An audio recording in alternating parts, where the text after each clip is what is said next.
I was standing just outside the kitchen door, boots still caked in mud from checking the north fence line, when I heard her voice drop low into the kind of whisper people use when they think the walls can't hear them. God, he's disgusting. Did you see his hands? I can't believe I'm going to have to call that dirty old farmer Dad for the rest of my life.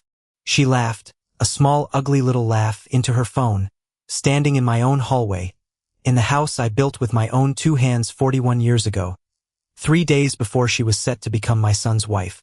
I didn't move. I didn't make a sound. I stood there in my own doorway, 73 years old, dirt under my fingernails from soil I'd worked since before her parents were born, and I let her words land exactly where they were meant to land, because some part of me needed to hear the whole sentence before I decided what to do with it. Her name is Vanessa. She's 29, works in marketing for some company in the city whose name I still can't remember no matter how many times my son Daniel has told me, and from the very first weekend she visited the farm 6 months earlier, I'd had a feeling in my gut, the same feeling I get right before a storm rolls in over the west field, quiet and certain and impossible to argue with logic. My name is George Holloway, and I've farmed 400 acres of Iowa soil since I was 19 years old. Took it over from my own father the year he passed, married my wife Ruth on this land, buried her on a little rise near the east pasture 11 years ago, and raised my son Daniel here alone after that, teaching him everything I knew about wheat and weather and the particular kind of patience it takes to grow something worth having. I taught him to drive a tractor before he could see over the dashboard properly, taught him to read the sky for storms 2 days before the weather service caught up, taught him that the calluses on a working man's hands were never anything to be ashamed of. They were proof of a life spent building something instead of just talking about it. Daniel left for college at 18, something I encouraged with my whole chest even though it broke my heart a little to watch him go. And he built himself a good life in the city, an engineering job, a nice apartment, and eventually Vanessa. I'd met her exactly 4 times before that afternoon in my hallway, and each time she'd worn the same tight, polite smile of someone enduring a chore rather than visiting family, eyes flicking over my work boots and my flannel shirts like she was cataloging evidence for a case she was building. What she didn't know, what almost nobody outside my accountant and my son knew, was that the 400 acres beneath her expensive little shoes weren't just a struggling farm scraping by on faith and stubbornness. The picture she'd clearly painted of me in her head the moment she saw the peeling paint on my porch and the 20-year-old truck in my driveway. Land in this county had tripled in value over the last decade as 2 different energy companies fought over mineral rights, and a data center developer had been sniffing around the township for 18 months looking to buy up contiguous farmland. I'd been approached twice in the last year alone with offers that would have made most people's heads spin. Offers I'd turned down flat both times because this dirt held my wife's ashes and 40 years of my life, and no number a suit from Chicago could write on a check was going to change that. I didn't drive a new truck or repaint my porch because I didn't have the means. I didn't do it because I'd never needed to impress anyone in my life, and I'd apparently never thought to start with my own son's fiancée, which I was beginning to understand standing in that doorway might have been my first mistake with her. I walked into the kitchen after she hung up the phone, set my hat on the hook by the door the way I always did, and said good afternoon to her as pleasant as I could manage, and she smiled that same tight smile and said she hadn't heard me come in. I told her that was all right, and I meant it 2 different ways at once.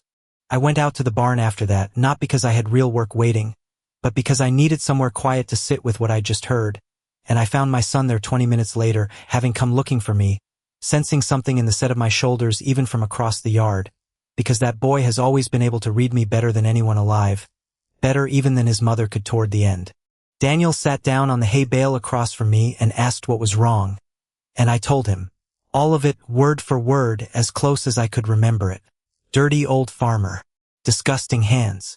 Having to call me Dad for the rest of her life like it was a punishment she was steeling herself for. I watched my son's face while I said it, waiting for the wounded, defensive look I half expected. The one that says, please don't make me choose between the 2 people I love. That look didn't come. Instead, something in his jaw tightened. Something old and tired settled into his eyes, and he was quiet for a long moment before he said, Dad, I already have a plan for this. Not shocked, not devastated, like a man confirming something he'd already suspected and had simply been waiting for the proof to arrive. He told me then what he'd been carrying alone for the better part of 3 months, things he hadn't told me because he'd been hoping, praying almost, that he was wrong about her, that the version of Vanessa he was starting to see wasn't the real one. He told me about the way she talked about his college roommate's family, people from money, with a warmth and reverence she never extended to anyone without it. He told me about the comment she'd made about his childhood bedroom, calling it quaint, in a tone that made the words sound like an insult. He told me about the engagement party 6 weeks earlier, where she'd introduced me to her coworkers not as her fiancé's father but as Daniel's dad. He has a little farm out in the middle of nowhere. Delivered with a small laugh that made the whole room laugh along with her, and how he'd stood there smiling along too, because calling it out in front of 40 people felt impossible in the moment, though he'd hated himself for his silence the entire drive home. What Daniel hadn't told me, what he told me now sitting in that barn, was that 2 weeks earlier he'd quietly hired a private investigator, not out of some dramatic suspicion of infidelity, but because a friend from his engineering firm had mentioned offhand that he recognized Vanessa from a previous relationship with a wealthy hedge fund associate 2 years back, a relationship that had ended, according to mutual friends, the moment the associate's fund had a bad quarter and his bonus structure changed. Daniel had sat with that information for 2 weeks, turning it over, not wanting to believe the pattern it suggested, until this afternoon gave him the confirmation he'd been dreading. His plan, it turned out, wasn't complicated or elaborate. It was simple, almost brutally so. He wanted to give her one more test, a final one, without me needing to do a single thing except be exactly who I already was. The test came 2 days later, the night before the wedding rehearsal dinner, when Daniel sat Vanessa down at the kitchen table and told her, gently, that he needed to share something serious about his family's finances before they got married, that he wanted full honesty between them going into a marriage. He told her that the farm had been struggling for years, that I was actually considering selling off a portion of the acreage just to cover medical bills from an ongoing health issue he invented for the occasion, that there might not be much of an inheritance at all, that in fact he'd been quietly helping me with expenses for the last year and expected that to continue indefinitely once we were married. I watched her face from the next room, close enough to see it clearly through the doorway, and I watched something shift behind her eyes, a calculation happening in real time, the exact expression a woman makes when she's recalculating the entire value of a relationship in the span of about 4 seconds. She recovered quickly, said all the right words, that of course she supported him, that family was what mattered. But Daniel told me later that the question she asked afterward, about whether we'd looked into hospice costs, about whether there might be any land left to inherit once the medical bills were sorted, about whether Daniel might want to consider a smaller, more affordable wedding given everything, told him everything he needed to know. He called off the wedding 4 days before it was supposed to happen. Not in anger, not in a screaming match, but in a quiet conversation in his old childhood bedroom, the one she'd called quaint, where he told her he couldn't marry someone who'd shown him, clearly and repeatedly, that her respect for him was directly tied to a number she'd assigned to his family without ever bothering to ask what that number actually was.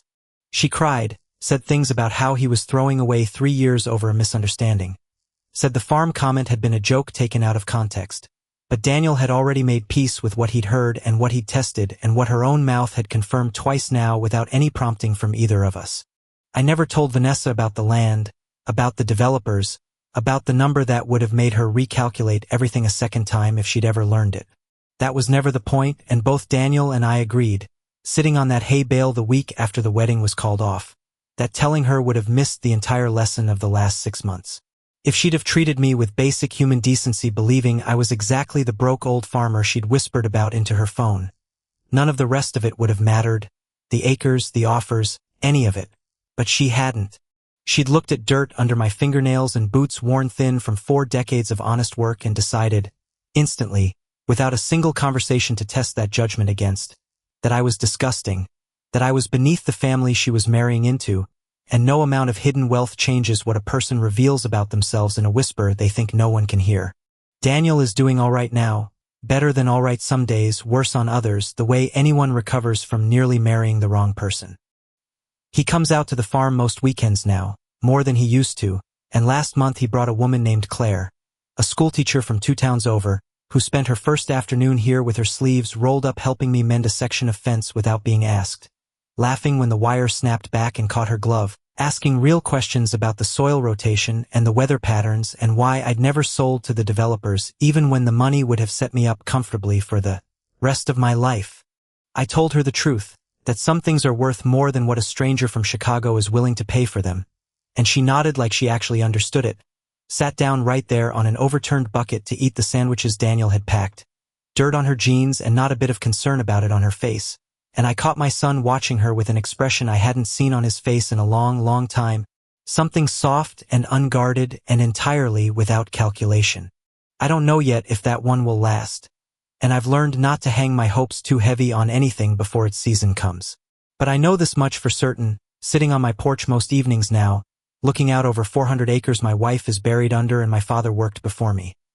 The truest thing anyone can tell you about a person is what they say when they think you can't hear them, and I've learned, at 73 years old, that it's worth standing very still in your own hallway sometimes and simply listening.